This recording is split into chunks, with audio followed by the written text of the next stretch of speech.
Water is the driving force of all nature. Leonardo da Vinci.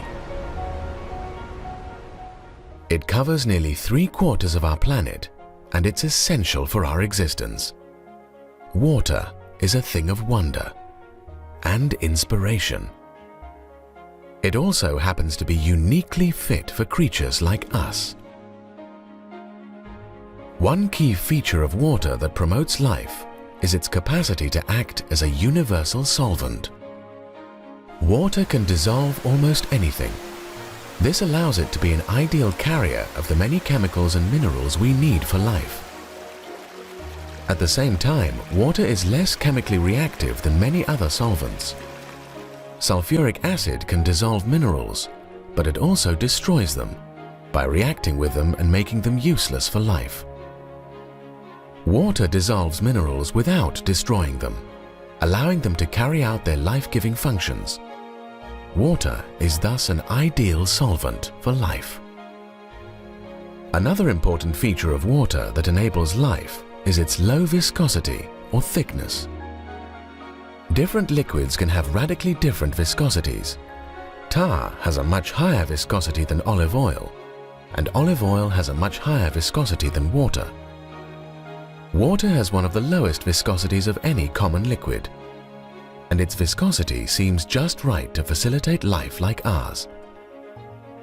If the viscosity of water were any lower, like the viscosity of liquid hydrogen, the delicate microscopic structures in our cells wouldn't survive when subjected to outside forces. On the other hand, if water's viscosity were even slightly higher, the pumping of blood through the tiny capillaries which permeate all the organs in the body would be impossible, and our circulatory system wouldn't be able to supply enough oxygen or glucose to our muscle tissues for organisms like us to survive. In sum, the viscosity of water seems to be finely tuned for life like us.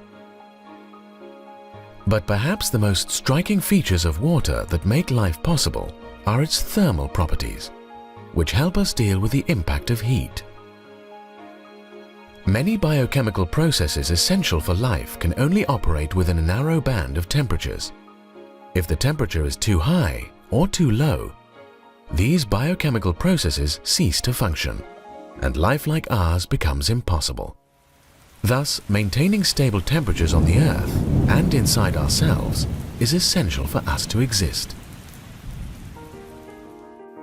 Water is critical to maintaining stable temperatures. Water has a high heat capacity, which means that it can absorb large amounts of heat with only a relatively small increase in its temperature.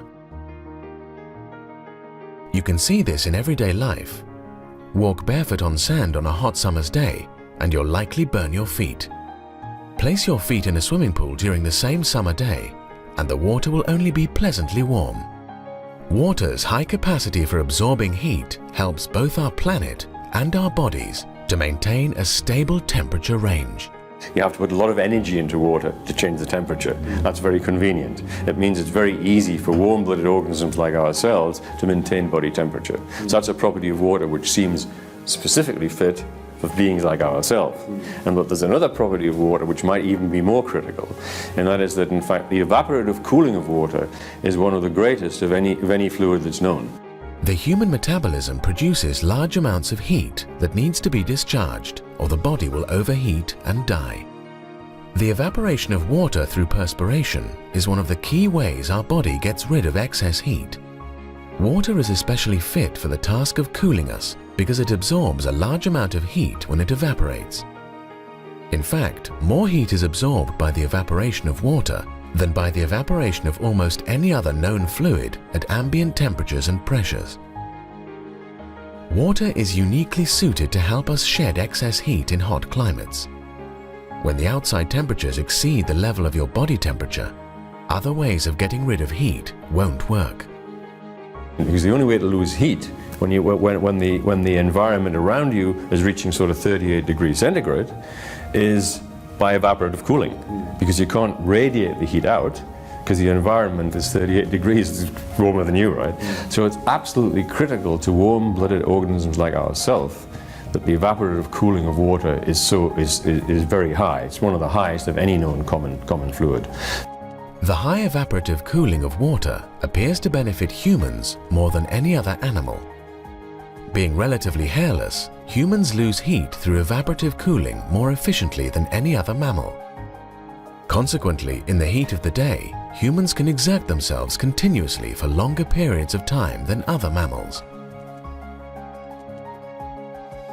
Another intriguing thermal property of water is its peculiar behavior when freezing.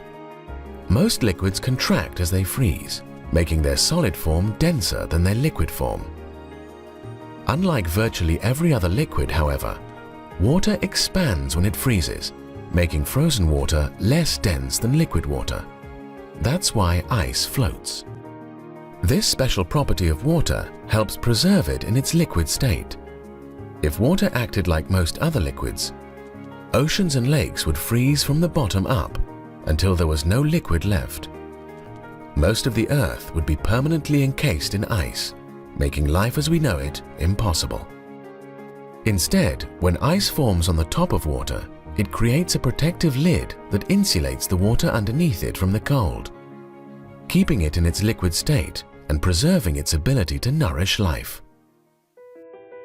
Water makes our life possible not only through its own peculiar properties, but also through the way it operates in tandem with seemingly independent geological processes to recycle the elements required for life on Earth.